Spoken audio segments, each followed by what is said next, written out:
vai querer um biquinzinho? Não?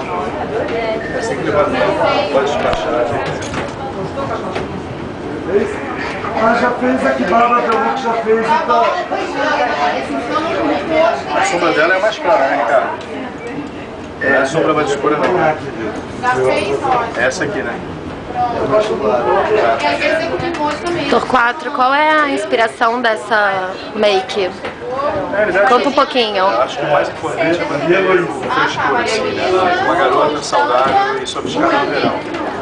Então, baseado na cartela de cores da Drica, na história de tropicalismo, eu quis fazer um rosto colorido, mas ao mesmo tempo que continuasse com o aspecto natural.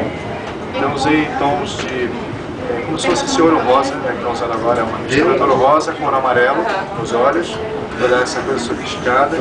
A maçã é bem colorida, um tom de pêssego, e o lábio é um gloss mais para pink. Então, são cores que se fundem, você não sabe exatamente o que é laranja, o que é rosa, mas acaba criando um resultado harmônico e bem verão. Assim. Obrigada.